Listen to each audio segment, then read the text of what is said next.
Jake Morrison floated in the observation deck of Cerberus Station, staring at the screens that showed nothing but darkness and distant stars. He had been the commander of this deep space monitoring station for 3 years now, and most days were exactly the same. The station sat in the asteroid belt between Mars and Jupiter, far from anything that mattered to most people. His crew of 12 specialists spent their time watching for space rocks that might threaten the shipping lanes and checking signals from the outer colonies. But today was different. Today, the screens showed something that made Jake's stomach twist into knots. Dr. Lisa Carter pushed herself through the zero-gravity corridor and joined him at the observation window. Her face was pale, and she carried a datapad that trembled slightly in her hands. Lisa was the station's xenobiologist, a job that had been mostly theoretical until 3 weeks ago. She studied alien life, but until now, there had been no alien life to study. "Commander, we need to talk," Lisa said quietly. Her voice carried the weight of someone who had discovered something terrible. Jake turned away from the stars and looked at her. "What did you find?" Lisa activated her datapad and showed him a series of energy readings. The numbers meant nothing to Jake, but the fear in Lisa's eyes told him everything he needed to know. "These signals we've been tracking for 3 weeks. I've run them through every database we have. I've compared them to theoretical models. I've checked and double-checked the math." "And?" Jake asked, though he already knew the answer would change everything. "They match the invasion fleet models from the War College," Lisa said. "The energy signatures, the formation patterns, the speed. Everything matches what our military scientists said an alien invasion would look like." Jake felt the blood drain from his face. For 20 years, humanity had wondered if they were alone in the universe. The question had been answered 3 weeks ago when the first signals appeared on their long-range sensors. Now they knew they were not alone, and they knew the aliens were not friendly. Captain Danny Rodriguez had been reviewing supply reports in his quarters when the emergency alert sounded. As Earth's military liaison to Cerberus Station, Danny's job was usually boring paperwork and monthly reports to Terra Command. He pushed himself quickly through the station's narrow corridors to reach the command center. When he arrived, he found Jake and Lisa hunched over the main display screen. The image showed a 3-dimensional map of local space with thousands of red dots moving in formation toward the inner solar system. Each dot represented something massive, something that didn't belong in their quiet corner of the galaxy. "How many?" Danny asked. 2,047 ships, Jake replied without looking up from the screen. "Each one is bigger than our largest battleship. They're moving at 12% light speed." Danny did the math in his head. At that speed, the alien fleet would reach Earth in 14 months, maybe 13 if they increased their velocity. "Where did they come from?" Lisa pointed to the edge of the display. "Alpha Centauri system. They've been traveling for decades, maybe centuries. This isn't a scouting mission, Captain. This is a full invasion force." Danny stared at the screen and thought about Earth's defenses. The combined human fleet had 340 ships, and most of them were patrol vessels and cargo haulers with basic weapons. Against 2,000 alien warships, humanity would last about as long as paper in a fire. "I need to contact Terra Command," Danny said. "Right now." The communication to Earth took 18 minutes each way due to the distance. Danny sent an encrypted message with all the data Lisa had collected, along with his military assessment of the situation. The response came back faster than he expected, which meant someone very important had been waiting for news like this. Admiral Kate Sullivan's face appeared on the communication screen, and Danny could see the strain in her features. Earth's top military commander looked like she had aged 10 years in the past few hours. "Captain Rodriguez, we've received your report," Admiral Sullivan said. "I need you to understand that what I'm about to tell you is classified at the highest level. Can you confirm that only essential personnel are present?" Danny looked around the command center. Besides himself, only Jake and Lisa were there. "Confirmed, Admiral. Commander Morrison and Dr. Carter are the only others present. Good. We've been tracking similar signals from 3 other deep space stations. This fleet you've detected is real, and it's headed straight for Earth. Our preliminary analysis suggests their technology is centuries ahead of ours. In a direct fight, we would lose. Jake felt his legs go weak. He grabbed onto a support rail to steady himself. What are our options, Admiral? Admiral Sullivan was quiet for a long moment. When she spoke again, her voice was carefully controlled. There are certain projects that have been in development for many years. Black projects that most people don't know about. I'm sending Captain Rodriguez new orders. You'll receive a data packet with information that could change everything. The transmission ended, leaving the 3 of them staring at a blank screen. Within minutes, Danny's personal communicator beeped with an incoming encrypted message. He read it twice before looking up at the others. I need to send a message to Mars, Danny said quietly. On Mars Colony, Ben Walsh was finishing his shift in the atmospheric processing plant when his personal communicator chimed. The message was from his brother Pete, who worked somewhere in Earth's government. Pete's job was classified, and he rarely sent personal messages during work hours. Ben opened the message and found only 3 words. Phoenix is ready. Ben's hands started shaking. He and Pete had grown up together on Earth, and they had developed a simple code for emergencies when they were children. Phoenix is ready meant the worst possible thing was happening, and Ben needed to prepare for something terrible.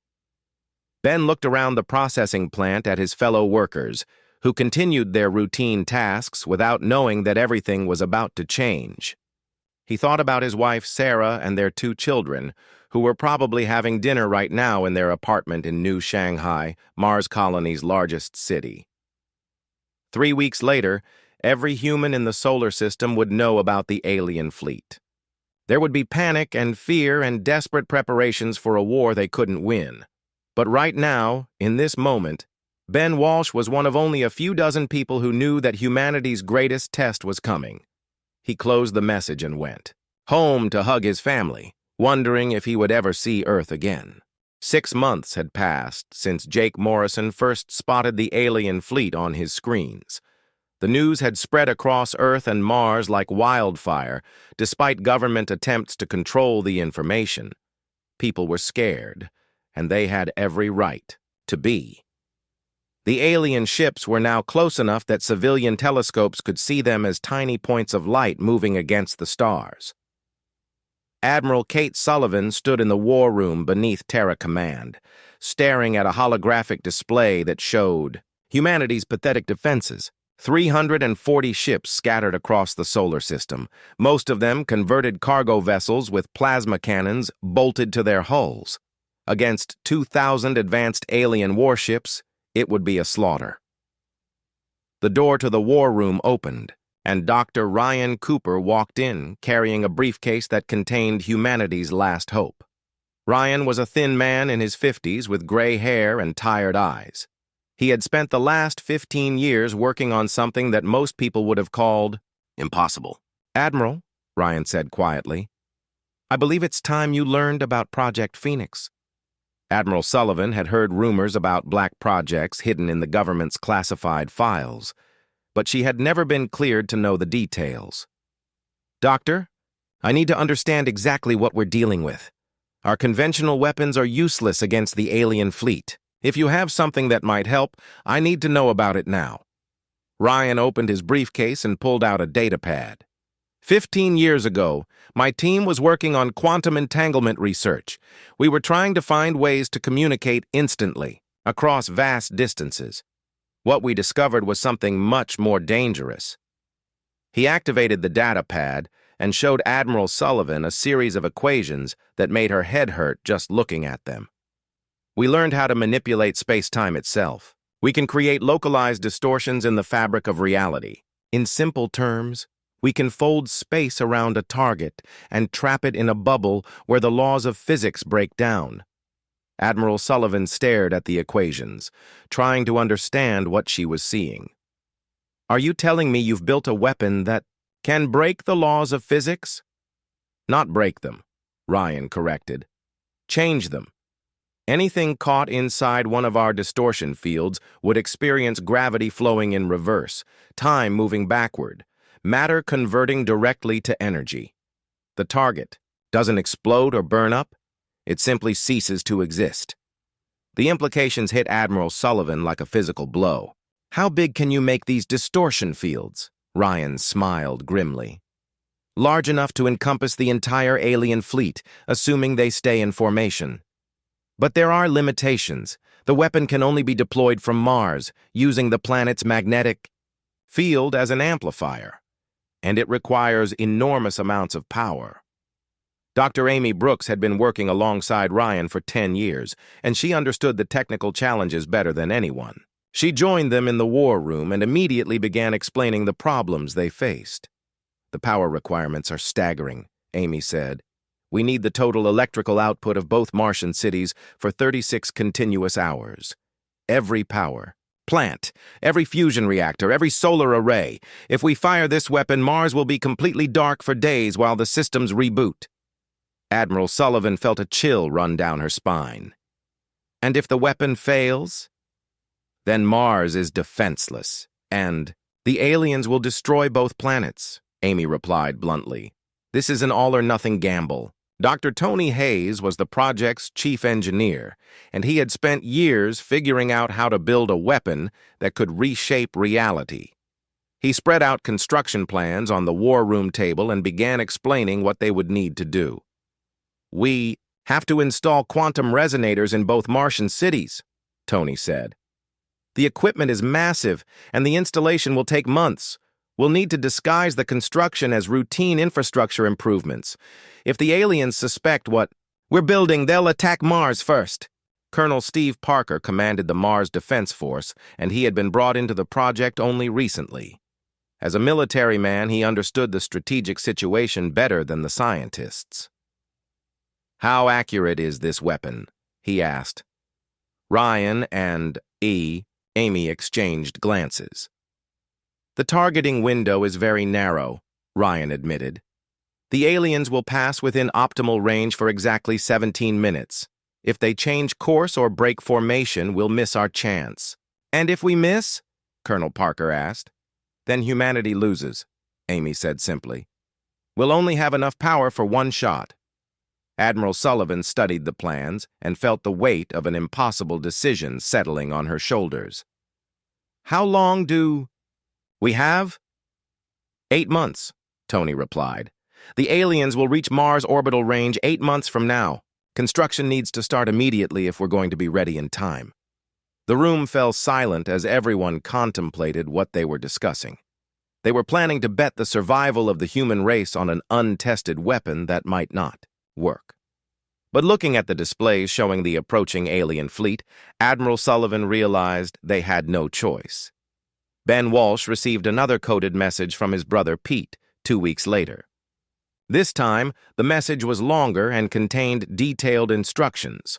Ben was to report to a classified facility outside New Shanghai and bring his expertise in large-scale construction projects. When Ben arrived at the facility, he found dozens of other engineers and construction workers, all looking confused and worried. A military officer he didn't recognize began briefing them on what they would be building. You are about to begin the most important construction project in human history, the officer said.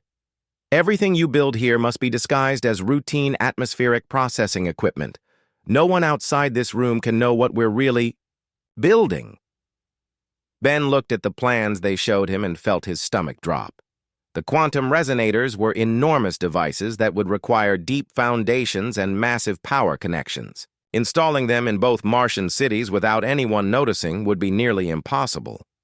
But as Ben thought about his wife and children, and about the alien fleet growing larger in the night sky, he knew they had to try. He raised his hand and volunteered to supervise the construction crews. Back on Earth, Admiral Sullivan began the most complex military deception in human history. She ordered the entire Terra Defense Fleet to take defensive positions around Earth, broadcasting on all frequencies about humanity's desperate preparations for a last stand. The key to the plan was making sure the aliens believed Earth was humanity's only stronghold. They had to see Mars as nothing more than a minor mining colony with no strategic value. If the deception worked, the aliens would ignore Mars completely and fly straight into the weapon's range. If the deception failed, both planets would be destroyed, and humanity would be extinct within a year. Dr. Ryan Cooper returned to his hidden laboratory beneath the Sahara Desert and began the final preparations for Project Phoenix. He had spent 15 years developing the theoretical framework for weaponized dimensional manipulation. Now he had 8 months to make it work perfectly on the first try. As he looked at the equations covering every wall of his laboratory, Ryan felt the weight of humanity's future pressing down on him. Everything depended on whether his impossible theories would work in the real world. Outside, the alien fleet continued its relentless approach toward Earth, completely unaware that a small red planet held the key to their destruction. 8 months before the alien fleet would arrive, humanity began building the largest lie in its history. Admiral Kate Sullivan knew that deception would be just as important as the weapon itself. The aliens had to believe that Earth was humanity's only important world, and Mars was just a dusty mining colony that posed no threat. Carl Johnson supervised construction crews across both Martian cities, and every day brought new challenges. The quantum resonators were massive devices that required foundations going deep into the Martian bedrock. Each resonator was the size of a city block and needed enough power cables to light up a small country. Carl's crews worked in 12-hour shifts, 7 days a week. They told their families they were installing new atmospheric processors to help terraform Mars faster. The cover story was believable because Mars really did need better atmospheric systems, but the equipment they were actually installing could tear holes in the fabric of space itself. These foundations need to be perfect, Carl told his team, leaders during their morning briefing. If the resonators shift even a few centimeters during activation, the weapon won't work. And if the weapon doesn't work, we're all dead. The team leaders nodded grimly. They had all been briefed on what was coming. In 8 months, 2,000 alien warships would pass by Mars on their way to destroy Earth. The construction crews were building the only thing that could stop them. Dr. Amy Brooks spent her days checking calculations and running simulations on the targeting computers. The window for attacking the alien fleet was terrifyingly narrow. The ships would be in optimal range for exactly 17 minutes and 12 seconds. If they fired too early, the distortion field would be too weak. If they fired too late, the aliens would be too close to Earth. Amy's calculations showed that the alien fleet would pass within 30,000 kilometers of Mars. At that distance, the Phoenix weapon could create a distortion field large enough to encompass their entire formation, but only if they stayed in their current tight formation. What if they change course? Dr. Tony Hayes asked during one of their planning sessions. What if they detect our preparations and scatter their ships? Amy looked at her computer screens, which showed probability calculations running in endless loops. Then we lose. The weapon only works if they're clustered together. If they spread out, we can't hit them all. Captain Danny Rodriguez had been reassigned to Mars to coordinate intelligence operations. His job was to make sure the aliens suspected nothing about Project Phoenix. Danny worked with Earth's spy networks to carefully leak false information about humanity's defenses. The leaked information painted Earth as humanity's fortress world, protected by secret weapons and hidden military bases. The reports described powerful defensive systems that didn't actually exist, and superweapons that were nothing more than empty buildings with fake energy signatures. Meanwhile, any mention of Mars was deliberately boring. Intelligence reports described Mars as a minor industrial world with basic mining operations and small defensive forces. The aliens needed to see Mars as so unimportant that it wasn't worth their attention. Danny's biggest challenge was making the deception believable. If the false information was too obviously fake, the aliens would know it was a trap. But if it wasn't convincing enough, They might decide to attack Mars first just to be safe. Ben Walsh worked 18-hour days installing quantum field generators in the new Shanghai power grid. The generators had to be connected to every fusion reactor and solar array in the city. When the weapon fired, they would channel all of that power into the resonators in one massive burst. Ben's wife, Sarah, had started asking questions about his long hours and secretive work. "You've been working on atmospheric processors for 6 months, she said one evening, after he came home exhausted. "How complicated can atmospheric processors be?" Ben wanted to tell her the truth, but he couldn't risk the security of the project. "They're more complicated than anyone realized," he said, which was actually true. "But we're almost finished." Sarah looked at him with concern. "Ben, you look scared all the time now. What aren't you telling me?" Ben held his wife close and wished he could explain that he was trying to save her life and the lives of everyone they knew. Instead, he just said, "I love you, and everything is going to be okay." Dr. Ryan Cooper rarely left his laboratory anymore. The weapons control systems were incredibly complex, requiring him to solve physics problems that had never been attempted before.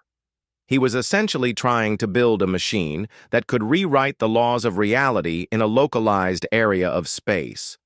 The theoretical foundation was solid, but the practical engineering was a nightmare. Every component had to work perfectly the first time. There would be no second chances and no opportunity to debug problems if something went wrong. Ryan's biggest concern was the targeting system. The weapon had to lock onto the alien fleet and maintain that lock while space-time itself was being twisted into impossible shapes. The targeting computers used quantum entanglement to track the alien ships, but the calculations required more processing power than any computer had ever handled. Colonel Steve Parker commanded the Mars Defense Force, and his job was to make Mars look weak and undefended. He deliberately reduced patrols around the planet and pulled most of his ships back to defensive positions near Earth. Any alien scouts that observed Mars would see only minimal defenses and routine civilian traffic. The hardest part was knowing that his reduced defenses were actually real. If the Phoenix weapon failed, Mars would be completely helpless against alien attack. Parker had essentially disarmed his planet and bet everything on a weapon that existed only in theory. Parker's senior officers questioned his orders, but they couldn't be told the real reason for the military withdrawal. "Earth needs every ship we can spare," Parker told them. "Mars will have to rely on Earth's defenses to protect us." His officers accepted the explanation, but Parker could see the doubt in their eyes. They thought he was abandoning Mars to save Earth. In reality, he was preparing Mars to save both worlds. Admiral Sullivan coordinated the deception from Earth, making sure that every piece of false information supported the overall narrative. Fake military convoys moved equipment to non-existent defensive positions. Empty buildings were fitted with heat generators to create false energy signatures that alien sensors would interpret as weapon systems. The most important part of the deception was making humanity look desperate but not defeated. The aliens had to believe that Earth's defenses were strong enough to require their full fleet, but not so strong that they would be cautious about their approach. Sullivan's intelligence analysts studied every piece of data they could gather about alien psychology and tactics. The invading fleet maintained tight formation and showed no signs of caution or fear. Their behavior suggested they saw humanity as a minor obstacle that could be swept aside with overwhelming force. "They're arrogant," Sullivan told her staff during a strategy meeting. "They think we're primitive and helpless. That arrogance is our only advantage." Jake Morrison continued monitoring the alien fleet from Cerberus Station, providing updated tracking data to the Phoenix targeting computers. The alien ships had maintained the same course and speed for months, showing no indication that they suspected a trap. But Jake noticed something troubling in the most recent sensor data. The alien formation was slowly spreading out as they approached the inner solar system. It was a normal tactical maneuver for an invasion fleet, but it could ruin everything. Jake sent an urgent message to Mars. Target formation expanding. Current spread rate will put some ships outside weapon range in 4 months. Dr. Amy Brooks received Jake's message and immediately ran new calculations. If the alien formation continued to spread at its current rate, the Phoenix weapon would only be able to hit about 60% of the fleet. The remaining 800 ships would be more than enough to destroy both Earth and Mars. Amy sent her analysis to Admiral Sullivan with a simple conclusion. We need them to tighten their formation or the plan fails. Sullivan stared at Amy's report and realized they needed to do something that seemed impossible. They had to manipulate an alien fleet into flying exactly where they wanted them to fly without letting the aliens know they were being manipulated. The solution came from an unexpected source. Dr. Lisa Carter, still stationed on Cerberus, suggested using fake distress signals to draw the alien ships closer together. If we broadcast emergency signals from Earth showing that our defenses are failing, the aliens might tighten their formation to concentrate their attack, Lisa explained. They'll want to hit us hard and fast to prevent any escape. It was a desperate gamble, but it was their only option. Admiral Sullivan authorized the plan, knowing that one mistake would doom both worlds. Humanity's survival now depended on convincing their enemies to fly straight into a trap that would erase them from existence. The alien fleet arrived exactly when Jake Morrison's calculations had predicted. 2,047 massive warships moving in perfect formation toward the inner solar system. Each ship was 3 kilometers long and bristled with weapons that could crack a planet's crust. They had traveled across the galaxy for this moment, expecting to find a primitive species that would surrender or die quickly. Admiral Kate Sullivan watched from her command bunker deep beneath Terra Command as her ships moved into position around Earth. The Terra Defense Fleet looked impressive on the tactical displays, but Sullivan knew they were nothing more than a sacrifice to maintain the deception. Her captains and crews believed they were making humanity's last stand. In reality, they were bait in a trap that would either save both worlds or doom them. Commander Jake Morrison floated in the observation center of Cerberus Station, his eyes fixed on the screens showing the approaching alien armada. The enemy fleet had tightened its formation in response to Earth's fake distress signals, exactly as Dr. Lisa Carter had predicted. The alien ships were now clustered together in a dense formation that would fly directly through the Phoenix weapon's targeting zone. All ships are within the optimal range window, Jake reported to Mars Command. Formation density is at maximum. You have a clean shot. On Mars, the 2 cities had gone completely dark. Every power plant, every fusion reactor, every solar collector had been disconnected from the civilian grid and connected directly to the quantum resonators. The planet's 12 million inhabitants sat in darkness, not knowing that their survival depended on machines they had never seen.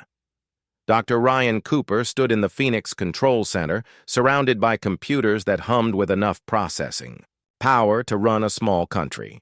The targeting systems were locked onto the alien fleet, tracking each ship through quantum entanglement fields that could not be jammed or fooled. Everything was ready.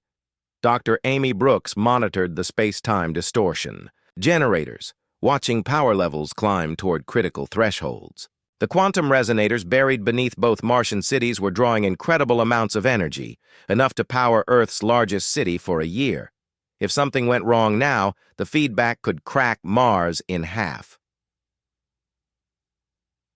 Power at 90%.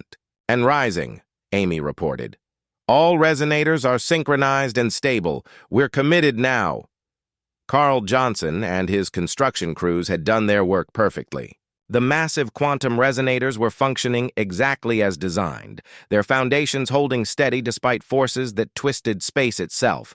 The equipment that had been disguised as atmospheric processors was about to reshape reality. Dr. Tony Hayes watched the weapon systems from his engineering station. Every component was operating within acceptable parameters. The dimensional manipulation field generators were spinning up to full power. The targeting computers had locked onto every alien ship in the formation. They had 17 minutes to fire the weapon while the entire enemy fleet was within range. Captain Danny Rodriguez stood beside Colonel Steve Parker in the Mars Defense Command Center, both men knowing that everything they had worked for came down to the next few minutes. If the weapon worked, humanity would survive. If it failed, both men would watch their families die when the aliens turned their attention to Mars. Earth Defense Fleet is engaging the enemy, Rodriguez reported as the tactical displays lit up with weapons fire. Admiral Sullivan's ships were attacking the alien formation with everything they had, their plasma cannons and nuclear missiles creating brilliant flashes against the enemy hulls. The alien response was swift and devastating. Their weapons were beyond anything humanity had ever seen, turning Admiral Sullivan's battleships into expanding clouds of superheated gas. The entire Terra defense fleet was destroyed in less than 6 minutes, their sacrifice buying precious time for the weapon to charge. Colonel Parker watched the destruction of Earth's fleet and felt sick. "Those crews died thinking they were making a meaningless gesture," he said quietly. "They died saving both worlds," Rodriguez replied. "They just don't know it yet." Ben Walsh was in the new Shanghai Power Control Center, monitoring the massive energy drain as every system on Mars fed power to the weapon. The city's fusion reactors were running at maximum output, their safety systems disabled to squeeze out every possible watt of energy. If the reactors overloaded, the explosion would be visible from Earth. "Power transfer at maximum capacity," Ben reported to the Phoenix Control Center. "All systems are holding, but we can't maintain this for long. The reactors are already showing stress fractures." Sarah Walsh and their children were in their apartment with the rest of the city's population, wondering why the power had failed across both Martian colonies. Emergency lighting cast strange shadows on the walls as people waited for explanations that would never come. Dr. Ryan Cooper watched his displays as the alien fleet entered the targeting zone. The enemy ships were flying in a tight formation, completely unaware that Mars contained anything more dangerous than mining equipment. Their arrogance was about to cost them everything. "All ships are within the distortion field perimeter," Cooper announced. "We have 17 minutes before they exit our range window." The alien fleet continued toward Earth, passing Mars as if the red planet didn't exist. Their sensors detected only mining operations and small defensive installations. The quantum resonators were perfectly disguised, their energy signatures masked by false readings from the supposed atmospheric processors. Dr. Amy Brooks began the final firing sequence. "Initiating dimensional manipulation field activation," she announced. "All resonators are synchronized and ready. Field generators are at maximum power." The space around Mars began to change in ways that human instruments could barely detect. Reality itself was being prepared for alteration. The quantum resonators were creating a bubble of altered physics that would expand to encompass the alien fleet when activated. Commander Morrison watched from Cerberus Station as the alien ships reached the optimal targeting point. "Target formation is at maximum density," he reported. "All ships are within the weapon's effective range. You have a perfect shot." Dr. Ryan Cooper took a deep breath and prepared to fire a weapon that could erase an entire fleet from existence. The targeting computers showed green lights across the board. The power systems were operating at maximum capacity. The dimensional manipulation field was ready to activate. "Firing Phoenix weapon," Cooper announced. Amy Brooks pressed the activation control, and the quantum resonators buried beneath both Martian cities discharged 17 months' worth of accumulated energy. In a single reality-bending pulse, the effect was visible across the solar system. Space around the alien fleet began to fold inward, creating a spherical distortion 30,000 kilometers in diameter. Inside the distortion field, the laws of physics became chaotic and contradictory. Gravity flowed backward, pushing matter away from planetary cores and toward empty space. Time moved in reverse, causing explosions to implode and energy to convert back into matter. The fundamental forces that held atoms together began operating in random directions. The alien ships didn't explode or burn or break apart. They simply ceased to exist, erased from reality as completely as if they had never been built. 2,047 massive warships vanished in 43 seconds, leaving nothing behind but empty space and confused sensor readings. Dr. Amy Brooks stared at her instruments in shock. Field collapse complete. Target zone is clear. No debris detected, no energy signatures, nothing. Jake Morrison ran his sensors over the area where the alien fleet had been and found absolutely nothing. Cerberus Station confirms target elimination. The alien fleet has been completely destroyed. I repeat, the alien fleet has been completely destroyed. The Phoenix weapon had worked perfectly. Humanity's greatest threat had been erased from existence by a weapon that broke the laws of physics themselves. The alien invasion was over before it had truly begun. But the victory came at a cost. Both Martian cities would remain dark for days, while their power systems slowly rebooted. The quantum resonators were burned out and would never function again, and the secret of what had really happened would remain classified forever. In the silence that followed, the survivors realized they had just witnessed the most complete military victory in human history. An entire invasion fleet had been annihilated, without firing a single shot at Mars or even knowing what had killed them. 6 days passed before the lights came back on in the Martian cities.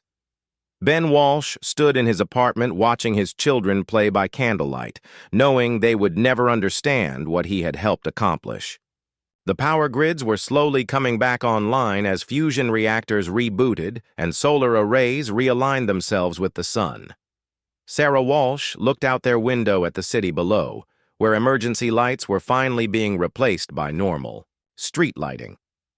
"The power company still hasn't explained what happened," she said. 6 days without electricity, and all they'll say is that it was a system malfunction. Ben nodded and held his family close. He would never be able to tell them that their temporary darkness had saved both worlds from destruction. The official story would be that a solar storm had damaged the power grids. Only a few dozen people would ever know the truth.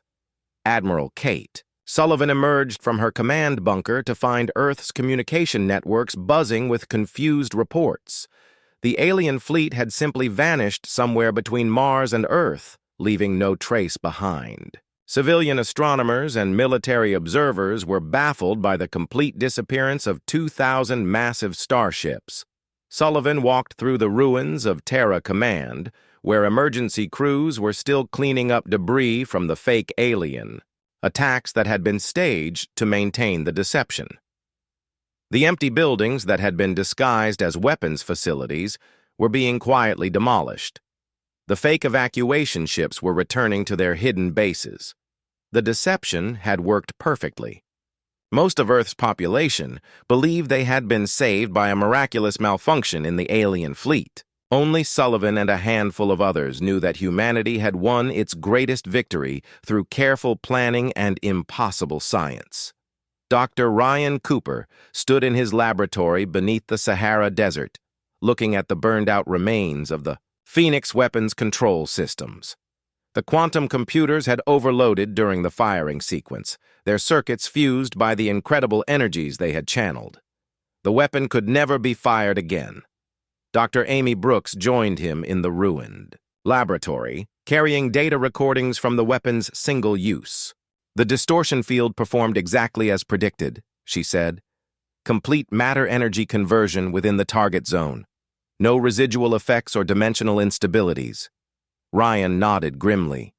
"And now we destroy all the research. No one should have the power to erase fleets from existence, even in humanity's defense." Amy agreed. They had built a weapon that could delete enemy forces from reality itself. Such power was too dangerous to leave in human hands. The Phoenix Project would be classified beyond top secret, its files buried so deeply that future generations might never find them. Carl Johnson supervised the demolition of the quantum resonators beneath both Martian cities.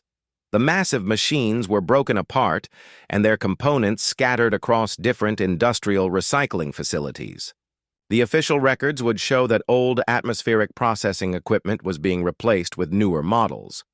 Carl's construction crews worked as efficiently in destruction as they had in creation. Within 2 months, no physical evidence remained of humanity's most powerful weapon. The foundations were filled with concrete and disguised as utility infrastructure. Future archaeologists would find nothing but routine industrial construction. Commander Jake Morrison returned to his routine duties aboard Cerberus Station, monitoring space traffic and tracking asteroids. The long-range sensors showed empty space where the alien fleet had been. Occasionally, he would stare at that empty region and remember the 43 seconds when reality had folded in on itself. Dr. Lisa Carter continued her work in xenobiology, though she now had real alien data to study. The energy signatures from the destroyed fleet provided valuable information about alien technology and capabilities. Her research would help humanity prepare for future contact with extraterrestrial civilizations. But Lisa also knew that the next alien visitors might be more cautious. They might spread their ships out or approach from multiple directions. The Phoenix weapon had worked because the aliens were arrogant and overconfident. That tactical advantage might never exist again. Captain Danny Rodriguez returned to Earth to help coordinate the reconstruction of the Terra Defense Fleet. The destroyed ships needed to be replaced, and their crews honored as heroes who had died defending humanity. Rodriguez attended funeral services for men and women who had died, never knowing their sacrifice was part of a larger plan. The new ships being built incorporated lessons learned from studying the alien energy signatures. Humanity's weapons were still primitive compared to alien technology, but they were improving rapidly. Earth's defenses would be stronger when the next threat appeared. Colonel Steve Parker rebuilt the Mars Defense Force, bringing his ships back from their hidden positions around Earth. His officers still didn't understand why Mars had been left defenseless during the alien attack, but they trusted their commander's judgment. Parker let them believe he had simply made a strategic mistake. The irony was painful. Parker was being quietly criticized for abandoning Mars during humanity's darkest hour. In reality, he had positioned Mars to deliver humanity's greatest victory. But the truth would remain classified forever. Ben Walsh received a final message from his brother Pete, 6 months after the alien fleet's destruction. The message contained just 2 words: Phoenix down. It meant the weapon had been destroyed, and the project officially terminated. Ben deleted the message and never mentioned it to anyone. Ben returned to his normal work, maintaining atmospheric processors that actually processed atmosphere. Sometimes he would look up at the Martian sky and remember when that sky had been, filled with impossible energies that rewrote the laws of physics. But those memories felt like dreams from another life. Admiral Sullivan published her official report on the alien invasion, carefully edited to remove any mention of Project Phoenix. According to the historical record, the alien fleet had suffered a catastrophic mechanical failure that destroyed all their ships simultaneously. The exact cause of the failure remained unknown. Sullivan's private files contained the real story, sealed under classification levels that would keep them hidden for centuries. Future military historians would debate the mysterious destruction of humanity's first alien enemy, never knowing that the answer lay in a weapon that deleted matter from existence. Dr. Ryan Cooper returned to theoretical physics research, focusing on safer applications of quantum mechanics. He published papers on dimensional mathematics and space-time manipulation, but never mentioned the practical applications his work had achieved. The Phoenix Project remained the most successful classified program in human history. Amy Brooks joined Cooper in his new research, studying ways to detect incoming alien fleets from greater distances. If another invasion came, humanity needed more warning time. They also needed better weapons that didn't require risking entire planets to operate. The quantum resonator technology was not entirely lost. Smaller versions were being developed for peaceful purposes like faster-than-light communication and improved space travel. But the weapons applications remained buried in classified files that only a handful of people could access. 1 year after the alien fleet's destruction, Jake Morrison detected new signals from deep space. The energy signatures were different from the first invasion fleet, but they were clearly artificial and clearly heading toward the solar system. He immediately transmitted his findings to Terra Command and Mars Defense Force. Admiral Sullivan received Morrison's report and felt a familiar chill of fear. Another alien fleet was approaching, this one from the direction of Vega. The new fleet was smaller but more spread out, suggesting they had learned caution from the fate of their predecessors. The Phoenix weapon was gone, its creators sworn to secrecy, its technology officially forgotten. But Mars still orbited the sun, its red surface hiding secrets that potential invaders would never suspect. And somewhere in classified laboratories, new weapons were being developed based on lessons learned from humanity's first impossible victory. Ben Walsh looked up at the night sky from his apartment window and saw new points of light moving against the stars. His children asked what he was looking at, and he told them he was just admiring the constellations. He didn't mention that some of those lights were ships carrying beings who wanted to destroy everything his family loved. But Ben smiled as he watched the approaching fleet. They would see Mars as nothing more than a mining colony, just as their predecessors had. They would dismiss the red planet as unimportant and fly past it on their way to attack Earth. They had no idea that Mars was the graveyard of civilizations that underestimated human ingenuity. And if humanity was very lucky and very clever, Mars would claim more victims before the war was over. The story of the Phoenix weapon would remain humanity's most closely guarded secret. But the lesson it taught would guide human strategy for generations. Sometimes the best defense comes from the place your enemy least expects, and sometimes the most complete victory leaves no evidence behind.